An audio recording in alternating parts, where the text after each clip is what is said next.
course, you guys are used to listening to us do Family Room. First Lady and I do Family Room every Friday at 12 noon. And I wanted to add something too that I'll be putting this on. Well, actually, this is live streaming to my YouTube channel. And about once a month or so, I'm going to do something and I'm going to call it Money Talk, or it'll be something along the lines of finances. And that's what I want to do today. I want to talk about something because of the COVID and what's happening with COVID, and so many of us are being impacted by it on a weekly basis. So I want to talk about some things that we need to maybe think about and consider. Hey, what's up there? Can you hear me okay? If my volume is good, give me a thumbs up, but we're not going out today. I can promise y'all that. Yes, yes, yes. Glad I see you, Josh.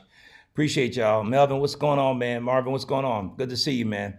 But listen, just I want to talk about something today. I think it's very special, very important, and it almost makes it a little bit sad that I need to talk about something like this. But I want to talk to you all for a little while today about financial planning for the inevitable. Again, you guys know me well enough to know that I'm not a financial expert, but it's always been my passion. In my brokest days, I was reading books on finances, reading Money Magazine, and so many other magazines that are out there and different things because I just felt like that was going to be so needed in people's lives, in my life, first of all, but then also in the lives of people. That if we minister to people spiritually, but we never minister to them economically, are we going to be able to help them for the long haul? In light of COVID, I've been in ministry for a little bit over 30 years, and I have never done as many funerals as I've done in the last 12 months. And much of that is contributed to COVID. I was talking to Pastor Nicholson. He's one of our staff members here. He's on our team, and he's been with us for a long time. Matter of fact, since the storefront days, he's been with me. And he was talking about how many condolence letters that he sent out in the last 10 to 11 to 12 months. And it's been more than he's ever sent out before in the entire time that he's been on staff. Well, much of that obviously is because of COVID and the impact that it's having on so many families and people losing loved ones and people that they care about and know about. So I thought I would come on today for a little while, and I want to talk to you about financial planning for the inevitable. What are things that we need to think about? And here's the reason. Here's the other reason why I have a conviction about that today. And I hope that you guys will share this as much as you possibly can. Encourage people to go subscribe to the YouTube channel. You'll be able, if you don't watch this on YouTube today, you'll be able to watch it over and over in the days to come because we're streaming at both platforms at the same time. But also on that platform, I'll have links that you can go to that can help you with certain things. What I've watched over the last 11 months has been astounding. It really has. Because not only have I watched, and in the midst of all of this, my mother went to be with the Lord and transitioned. And so in the midst of that, you're jumping right back into the fire because other people are not going to stop passing away because of what you're going through in your individual family. So all those things are very, very important. But I want to talk about this because I've seen people grieve in two ways. One is avoidable, and that is planning. And when I say grieve twice, here's what I mean. They're devastated by the loss of the person that they love, but they are equally devastated by the fact that there's no preparation or very little preparation as to what's going to happen after this person passes away. Do they have life insurance? If so, who's it with? Is the policy current? Do they have a will? Do they have a trust? Do they have this? Do they have that? How many retirement accounts do they have? They've worked at 10 different places for a period of time. All of these are things that need to be thought about. The Bible says this. It says that a wise man leaves an inheritance to his children's children. And what one of the things that that says to me in this modern COVID era, what that says to me is this. In the same way you make plans to live, you have to make plans to die. You have to make plans that are in place for the people that you care about if something were to happen that you leave this place. You know, somebody said one time, they said, well, shoot, I don't care. They can bury me. They can bury me in the backyard. I don't care. Well, I was like, you know, I wish we could, but they got laws against that. So you got to have a plan. If you're going to have a plan to live, you have to have a plan to leave this place as well. And what that plan needs to encompass is a thorough will, trust, life insurance, all of those things. I talked to someone not too long ago, and I asked them. They said that the loved one that they have to be responsible for all of their things had life insurance. I said, okay, did they have a will and a trust? Because the person had children. They said no. I said, well, then there's a great possibility that whatever amount that he left is going to have to go through probate. By the time it gets through probate, it will be a third of whatever it is. We good? I'm on, but do you need me? Okay, okay. But it just froze again. Did it freeze? No, you're good. I was trying to make sure. Oh, that's excellent. That's excellent. But I'm on, but I'm frozen. Well, I'm gonna tell you something. I know that the system here is right, so I'm trying to figure this thing out. You know what? I may have to just avoid all this stuff and just go straight onto Facebook Live because I'm gonna do this lesson one way or the other. So right now it's looking like the screen is frozen. I'm gonna see if I can switch here. Are we in? Okay, we're good. We're good.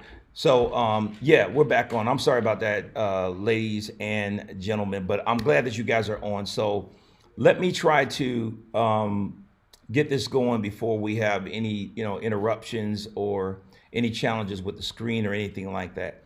First Lady and I are actually working on some things to make some drastic changes so that we don't run into these glitches, because we're trying to come to you as not just another voice out there to occupy time because somebody else does this or somebody else does that. We're coming to you with content that we believe that we're hearing from God on, that we think is relevant for right now, for the season that so many people are in. So let's just see if we can get through a few of these things.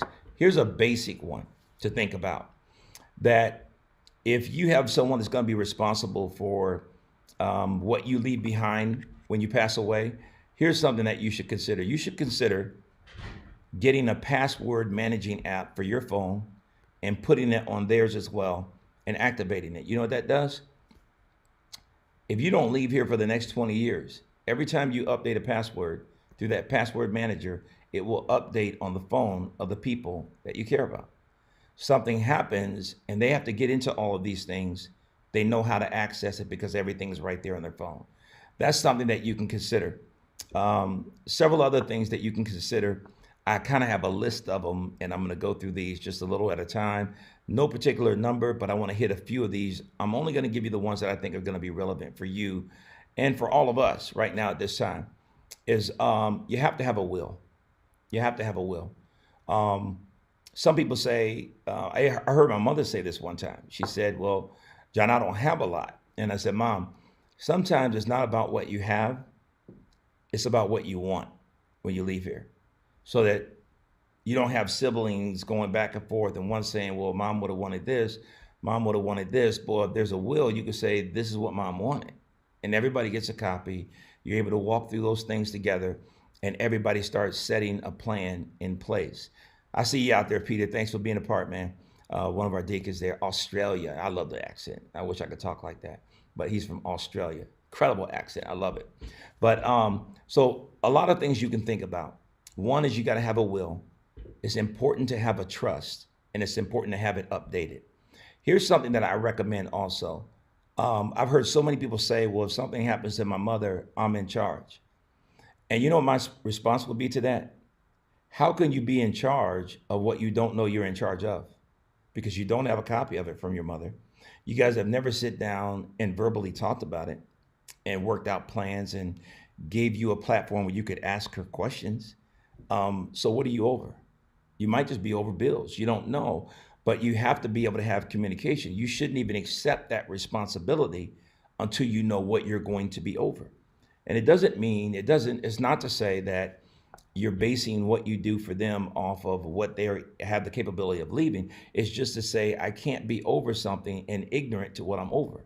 So I need to have a copy of that. I need to know where you keep things. So I'm going to give you a quick list because I want to make sure we don't have any more problems with this. I'm already having to work from a different camera today. So on Friday, we're going to have our IT guy here to make sure that we're good to go, so that we can really jump into that as well. But I want to at least give you the information and the material. You need to have an assembled list of all of your debts. Who do you owe money? What companies do you owe money to? What company do you have subscriptions to? What's the account number? What's the login number? What's that company's phone number that you call for customer service if someone were to pass and you need to delete all of these accounts? So you want to have a list of accounts. You want to have a membership list of everything that they're a member to. You want to have a list of that, and you want to have access to all of that. And you want to have the accounts written down, the account number that's written down, because they're going to save people so much time just trying to get your affairs in order so that they can do what you would like to have done. Um, you want to make copies of these lists, and you want to make sure that the person that's going to be in charge is going to have a list of that. And then you got a list in a safe somewhere at your house, safety deposit box or something of that nature. But there needs to be several copies of everything so people know how to get to what you need. I had someone in our family, mother passed away, and I did her homegoing celebration, and the people that were responsible did a wonderful job. But I remember, in a sense, talking to him while he was scrambling for 3 or 4 days, trying to find all the passwords, where they're written down at, where they're located at, and then here's what I need to go do and make all of this stuff happen. And then on Saturday, then we're going to do a homegoing service, of which I hope I can have all these things together in place. When you think about having a financial plan for the inevitable, um, to me, we show the people that we leave, we love them by how we leave them. A wise father, wise person, wise mother leaves an inheritance to their children's children. And sometimes it's not about inheritance because many of us may not have that. But guess what? You can leave a plan, you can leave a will, you can leave a trust that after everything is paid for, if there's $50,000 left over, that there's $20,000 left over, and I have two grandchildren, okay, this is the company that you call. I want a trust set up for their college education. 10,000 goes to one grandchild, 10,000 goes to the other grandchild, and they can only use it in the context of education for college. That's the only way they can use it. They don't go to college, they don't get the money. I mean, having some type of plan in place, all these things are going to help you. You should be updating those. My wife and I, First Lady and I, we just updated ours. Well, we're tightening up the last update of ours because our oldest now is 23. So that means different things are going to work differently now with our kids being older. So we just got done updating ours for the third and the last time. That's it. That's going to be it. Well, some people say, well, that costs so much money. Well, what costs money is when you leave without a plan. And now people have to see, okay, what funeral home can bury you the cheapest? Okay, now we got to consider cremation, whereas before maybe that's not something that you preferred. But you have to do that now because now that's a cheaper way of sending you home. But you really don't want to put your family in those predicaments, and you can avoid a lot of that by leaving a plan. And here's what we have to get our minds delivered from. You got to stop thinking that you have to have a lot of money to have a plan. You may only have enough life insurance to maybe pay for the funeral. That's fine. But you still leave them a layout and a will of what you want done and what's already taken care of. You know, my wife's grandmother, to me, her grandfather had passed, I think, about a year or so before her and I got together and got married. So I never had the privilege of meeting him, but I've heard so much about him. I know I would have got along great with him because he was a man that was way ahead of his time. By the time my wife's grandmother passed away, Grandma Mary, for probably 10 to 15 years, her funeral had already been paid off. Everything had been selected. I asked this one person one time, well, I was thinking about having my daughter go with me over to the funeral home. And I asked her, I said, what child wants to help their parent pick out what color casket they want? Why don't you go take care of that and keep that off of their plate? And then when that time comes, they can call there, have them pull a file, and they begin to work through that process because you didn't come and make them try to figure out with you what color casket you want, or what about this and what about that. If you take care of those things ahead of time, and that funeral director can receive a call from that person you left in charge and just be able to pull a file, you have no idea how much stress you're going to take off of the people so that they can really be focused on celebrating your life and trying to navigate through the emotion of losing you versus How are we going to get them in the ground? How are we going to do this? Who's going to pay for that? Well, I pay for this. Y'all got to pay for it. I mean, who wants to go through all of that? And a plan will eliminate all of that. You want to make sure that you assign um, the transfer to the death designation. In other words, um, any life insurance you had, any company that you work for, you want to make sure that you have that properly designated. Okay, that's going to go to my oldest. They're going to be in charge of this, or that's going to go to my trust. And from the trust, everything else will be worked out from there. All the resources will be extracted from that trust, so to speak. I'm not a lawyer, but there's so many different ways that you can go about doing this. And some people make it more complicated than what it is. Well, guess what? If I don't have a lot, then it's really cheap and it's really simple for me to at least get a will. And then as you go forward in your life, you can add components to it if there's a need for that later on, but at least you have that piece in place. Some people think that money's going to solve everything. Well, money's not going to solve everything if your family didn't get half of it because it went through probate. So there's a lot of different things we want to put in place. So I just talked about transferring the death designation. Okay, what happens to this retirement if I pass away? Who does that go to? Is that person responsible enough to be handling this? You don't just give it to your oldest because they're the oldest. You give it to a person that's going to be the most responsible with it.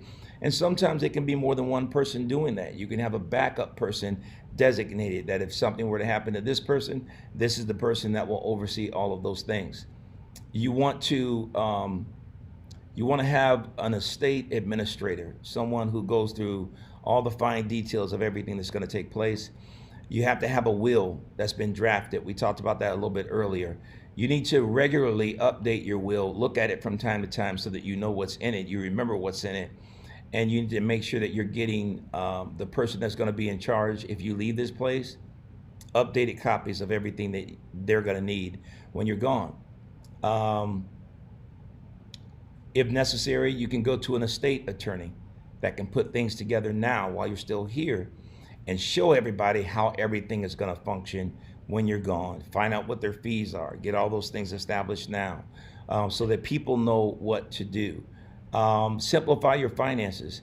If you work for 5 different companies, if those were full-time employment, then you probably got some kind of retirement benefit with each of those companies. One of the things I've always encouraged people is that when you move your money.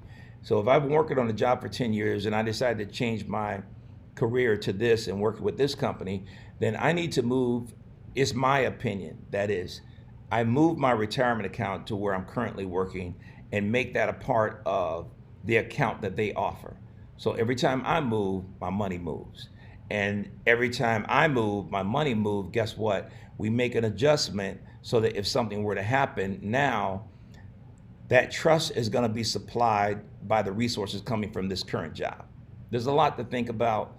I'm not an attorney, I'm not a financial expert, but I've always had a passion for this type of thing. And I literally said to this person, I said, they said, well, I don't like talking about death. And I said, I don't either. It's not my favorite topic. But one day you're going to leave here, I'm going to leave here, everybody that's here is going to leave here. So if I'm going to leave here, why not leave with a plan? If I want to spend my life being a blessing, why not try to be a blessing in the way that I choose that I leave here in terms of the plans that I had in place that can help and that can benefit other people's lives? That's very, very important. College 529 accounts. If you have money that's left over and you have 5 grandchildren or however many grandchildren, let's say after everything gets done with the life insurance that you left, there's 50 grand left and you got 5 grandchildren. Well, you can have it already designated that all 5 of those grandchildren get $50,000 from that money left over, or whatever's left over is split 5 ways and it goes into a college 529 account. And the only way that they get access to those resources is that if they're going to college, their parents are able to write a check directly to that school for their education, for the things that it's going to help them with. And even if it can't pay all of it, guess what? Anything that you can do for those grandchildren, it's going to be huge, because what you do is you're lowering their debt ratio in terms of what they're going to leave college with. What kind of debt are they going to have when it's all over? These are just some fundamental things that I wanted to give. And there are a lot of different things that you can do. There are many different suggestions that I could give you. But if you want to give me, you want me to give you a short list from all of this, here's my short list. Thank you very much. I see you, Renita. And is you got to have life insurance. You got to have a will. You want to have a trust if necessary. There is a thing called a living trust. You can get with the attorney or someone, and they can explain all of those things to you in a much better way than I could. If you have life insurance, but you're on a term life insurance policy, I would strongly recommend that you call that company up and give them a credit card, your checking account number, routing number, whatever you need, and set the bill up so that it is automatically paid. In 30 years, I cannot tell you how many times I've seen people get devastated because a payment was missed on someone's life insurance 2 months before they passed away. And they spent 20 years paying that company for that life insurance that their family never benefited from because they missed the payment. But if you got it set up, everything set up concerning something like this, set up automatically, where they run your checking account, they run your credit card, make sure you keep that up. And if you update your card, you got to call them back and you got to update it with that company. Because when this place is all over with, when your assignment here on this earth is all over with, remember that if you're a Christian, part of our objective is to live our life being a blessing. And I don't know about anybody else, but if I'm going to live my life trying to be a blessing, I want to go out being a blessing. And one of the ways that I can do that is by having a plan that everybody understands, that everybody has been able to ask questions about, and we've been able to give them answers on, and that everybody knows what to do.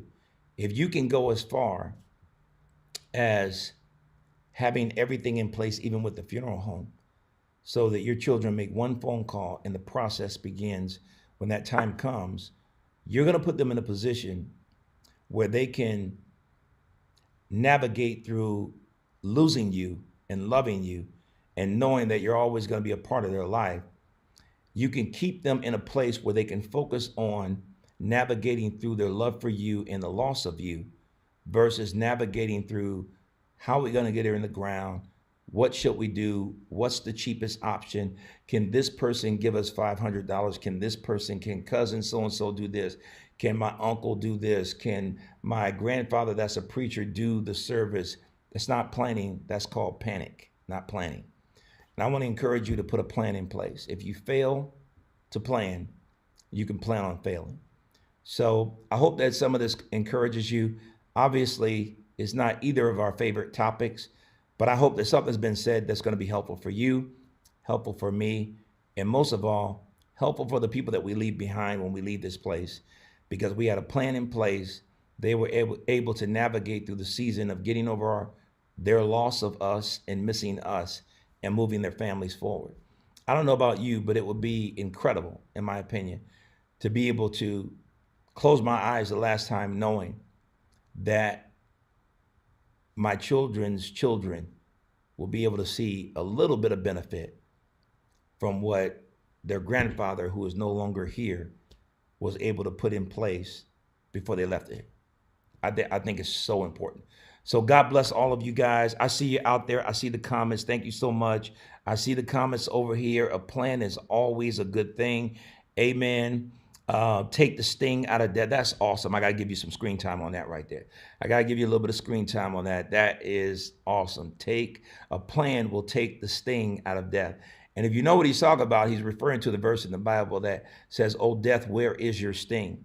Well, that sting can be removed by an incredible plan, and it can be minimized by that as well. So I thank all of you so much. Please do me a favor and share this as much as you possibly can. Remember, go to my YouTube page, Pastor John Ramsey YouTube page, and subscribe to it.